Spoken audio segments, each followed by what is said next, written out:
Good afternoon, sir. Good afternoon, everyone. My name is Saina Datta Prasad Shevale. I am from Pursat, Maharashtra. And today's my PPT presentation topic is bar bending schedule.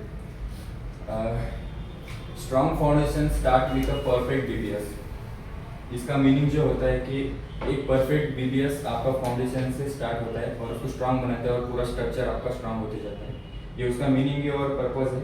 और इसमें मैं discuss जो करूँगा bar bending schedule में, इसका purpose क्या है, इसमें लगने वाला डाटा क्या है, स्कोप क्या रहने वाला है, टेक्निक्स क्या है, बेनिफिट्स क्या है, इसकी सिविल इंजीनियरिंग के रिलेटेड ये मैं एक्सप्लेन करने वाला इस टाइप में.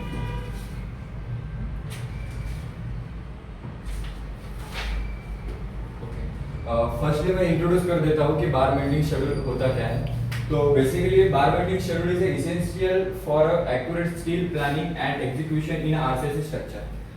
इसका सीधा सा मतलब यही होता है कि बार बेंडिंग शेड्यूल आपको हेल्प करता है एक्यूरेट प्लानिंग में और एग्जीक्यूशन इन आरसीसी स्ट्रक्चर. जो भी आरसीसी के एलिमेंट बनते हैं, आरसीसी का मीनिंग होता है रेनफोर्समेंट. उसमें रेनफोर्समेंट में जो भी मीनिंग जो भी कंपोनेंट हो गए, जैसे कि बीम हो गया, स्लैब हो गया, फुटिंग हो गया, वाल हो गया, तो उसमें जो लगने वाला स्टील है ना, वो एक्यूरेट से चलने के लिए अपन बार बेंडिंग का हेल्प कर सकते हैं.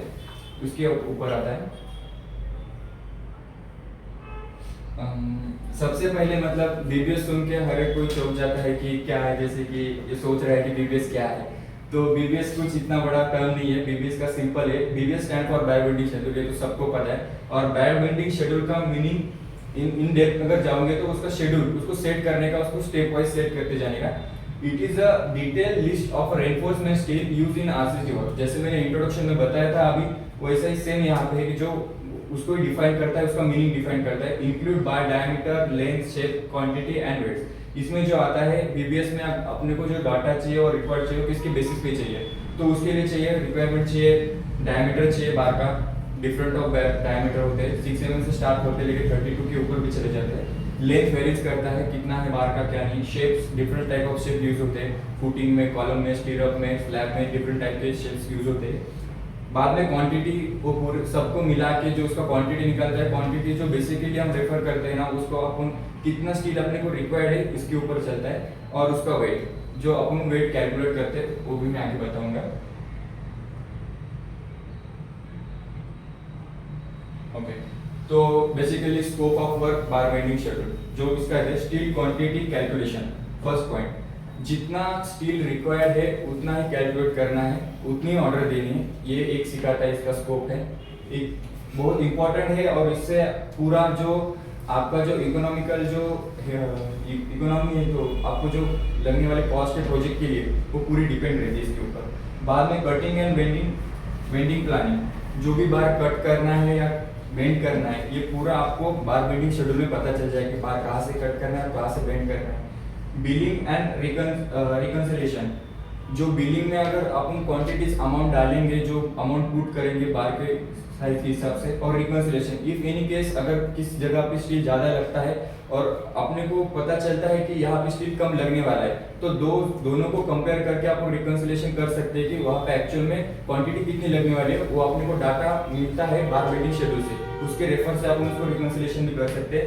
और साइड कोऑर्डिनेशन, इसका मीनिंग ये होता है कि साइड पे अपन कोऑर्डिनेट कर सकते हैं कि किस जगह पे कौन से टाइप के बार लगने वाले हैं और कितनी क्वांटिटी में लगने वाले हैं. एक साइड बहुत सारे स्टेप में डिवाइड होती है, तो पता नहीं चलता कि किस रीजन में कितना बार रिक्वायर्ड रहता है. तो उसके लिए अपन थोड़ा साइड कोऑर्डिनेशन भी कर सकते हैं. अब बार बेंडिंग शेड्यूल का पर्पस क्या है? Accurate estimation of reinforcement steel.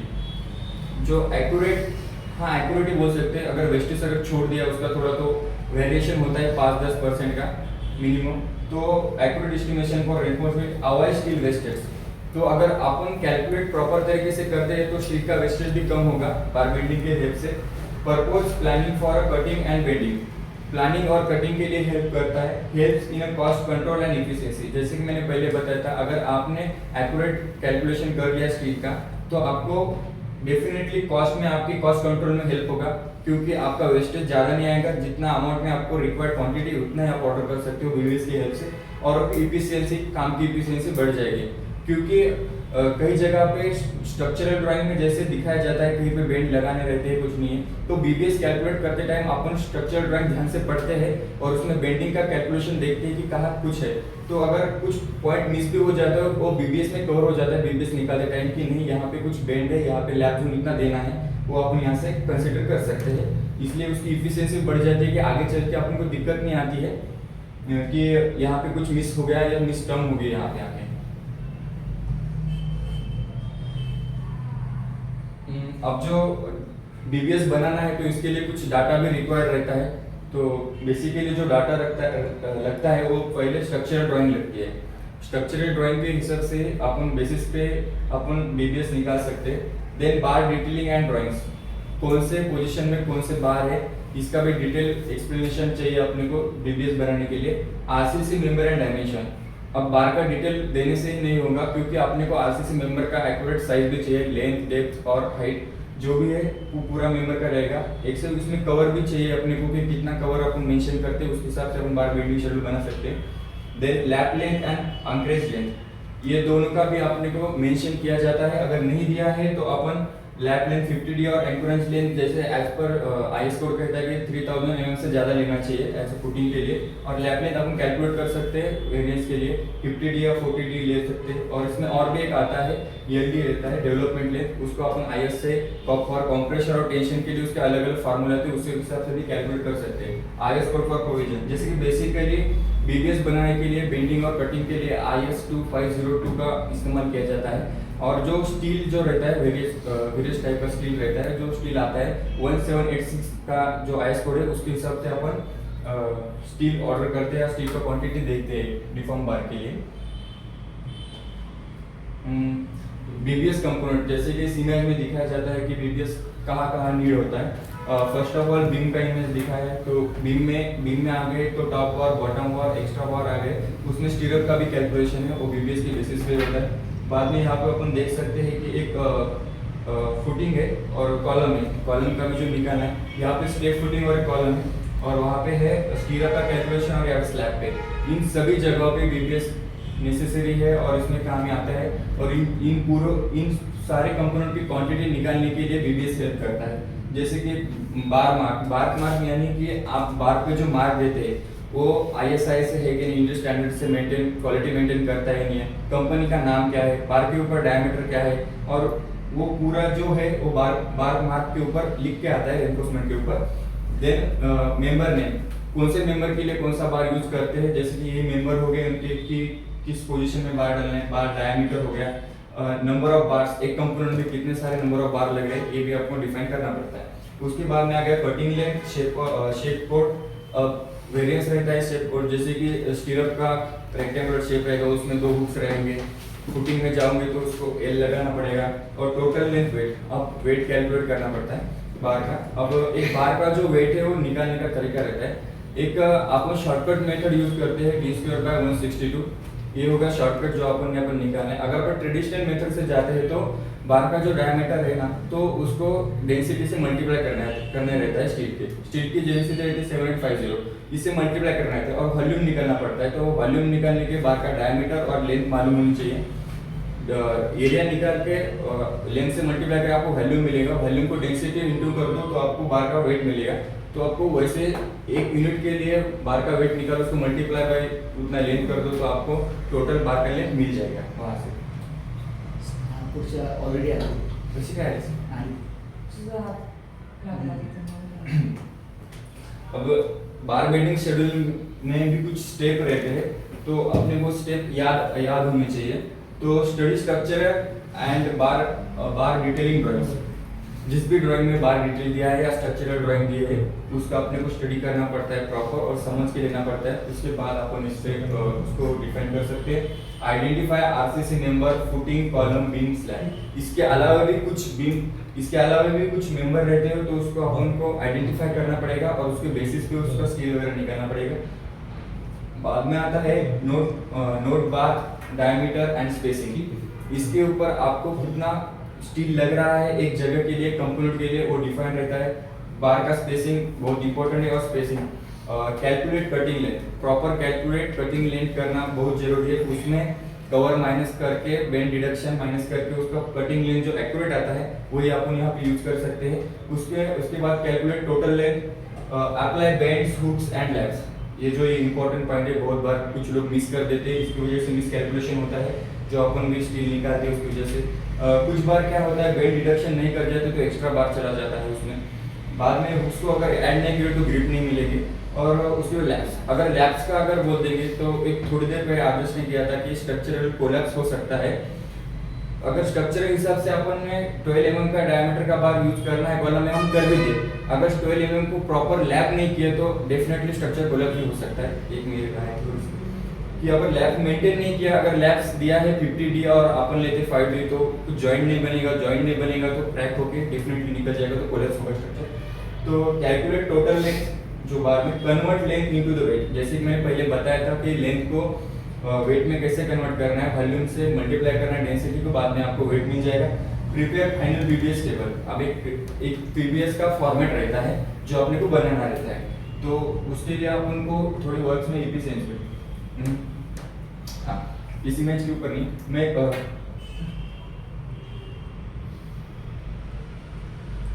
ये पीबीएस फॉर्मेट है, मैं बताता हूँ। सिंगल राइट सर वो मैंने इसमें एनिमेशन ऐड किए थे, ऐसे स्लाइड वगैरह थे, तो डबल क्लिक कर, दो क्लिक, एक में क्लिक कर और एक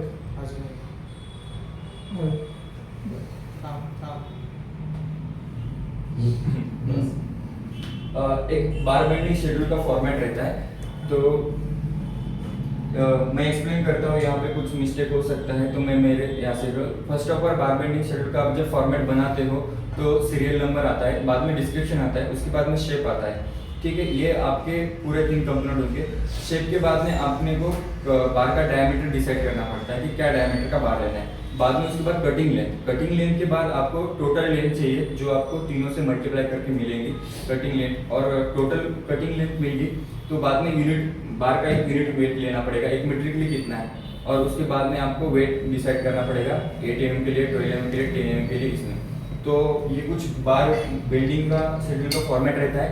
इसमें आपको ये फायदा रहेगा कि आप एक साथ मल्टीपल मेंबर का कैलकुलेशन कर सकते हो।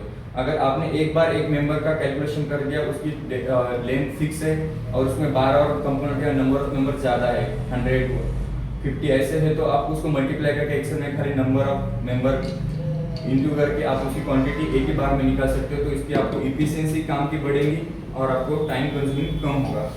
तो ये एक बीबीएस फॉर्मेट का जो है वो एक बहुत ही बेनिफिशियल है।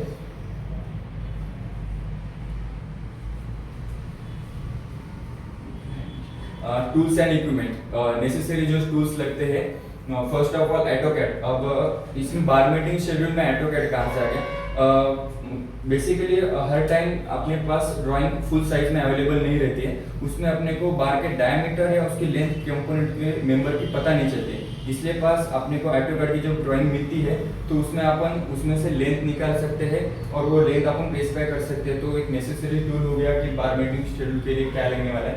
एमएस एक्सेल जो अपन बीबीएस फॉर्मेट बनाएंगे वो एमएस एक्सेल में ही बनाएंगे, उसी के ऊपर इसलिए एमएस एक्सेल यूज कर। IS code 456 IS 2502 IS code की हेल्प से अपन बेंड डिडक्शन और जो भी लैब लेंथ प्रोवाइड करना है उसके हिसाब से अपन उसको हेल्प कर सकते हैं।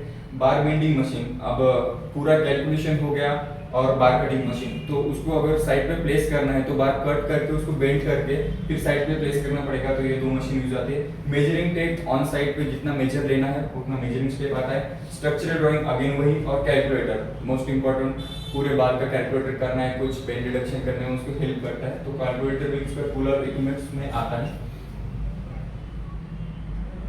यहाँ अपन जैसे देख सकते हैं वो कुछ इंजीनियर जो है कंप्यूटर पे बार बेंडिंग शेड्यूल का फॉर्मेट बताया है, और यहाँ पे कुछ उस फॉर्मेट पे कैलकुलेटिंग करके स्ट्रक्चरल ड्राइंग लेके स्केल वगैरह, और यहाँ पे बार कटिंग हो रही है और यहाँ पे बार बेंड हो रहा है, इस इमेज में क्लियरली शो हो सकता है।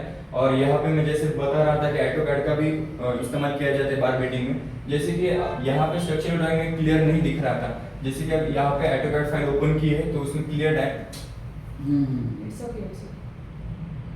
इसमें क्लियर डायमेंशन मिलते हैं अपने को, और वही अपन डायमेंशन एक्सेल में पुट करके फिर इसका आउटपुट ले सकते हैं। तो इमेज का पर्पस है इसमें।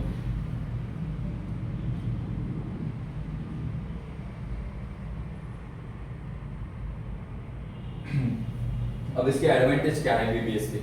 तो एक्यूरेट क्वांटिटी ऑफ स्टील, जैसे मैंने पहले बताया था कि strong foundation need accurate BBS, reduction in material wastage, जो भी स्टील का मटेरियल का वेस्टेज होता है उसमें रिडक्शन करता है, बेटर कॉस्ट कंट्रोल, आखिर वही आता है अगर अपन मटेरियल वेस्टेज कम करेंगे तो कॉस्ट का तो कंट्रोल होगा। इजी स्टील प्रोक्योरमेंट, खरीदने के लिए भी उसमें इजी मेथड जाएगा कि आपने को एक अंदाजा लग जाएगा कि कितनी क्वांटिटी में स्टील चाहिए, उतने अपन खरीद के ला सकते हैं वहाँ से।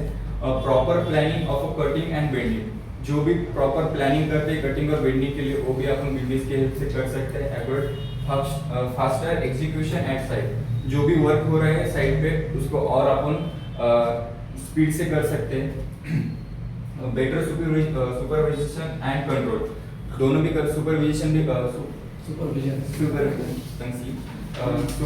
एंड कंट्रोल दोनों पे भी अपन कंट्रोल कर सकते हैं। Minimise error in reinforcement work, जो गलती होने के चांसेस रहते हैं वो अपन कम कर सकते हैं बार बेंडिंग हेल्प से। Helps in billing and auditing, billing में भी हेल्प्स होता है यहाँ का। और इम्प्रूव ओवरऑल प्रोजेक्ट इफिशियंसी, तो प्रोजेक्ट का इफिशियंसी जो है बार बेंडिंग शेड्यूल से इंक्रीज होता है, क्योंकि अगर मैन्युअली कैलकुलेशन करते बैठोगे हर एक मेंबर के लिए तो खूब सारा टाइम कंज्यूम करेगा वो, और वही एक्सेल फॉर्मेट में आप एक ही मेंबर का करोगे तो मल्टीपल मेंबर के आपको लिंक मिल जाएगी वहाँ पे। ये कुछ कंक्लूजन है जो मैंने अभी तक के डाटा के बेसिस पे निकाले। BBS is a backbone of RCC construction and essential for every civil engineers, जो भी है ये तो बैकबोन है, एक बैकबोन की तरह खड़ा है। जहाँ आरसीसी मेंबर है वहाँ बीबीएस है, और जहाँ बीबीएस है वहाँ बीबीएस फॉर्मेट है, और कटिंग लेंथ तो निकाल। तो BBS is an essential tool in RCC construction. It's ensure accuracy भी देता है, इकोनॉमी भी आपको स्ट्रॉन्ग बनाता है, क्वालिटी इन रेनफोर्समेंट वर्क, अब क्वालिटी भी मेंटेन करता है रेनफोर्समेंट वर्क की। ये थैंक यू। और एनी क्वेश्चंस? ये पण केलं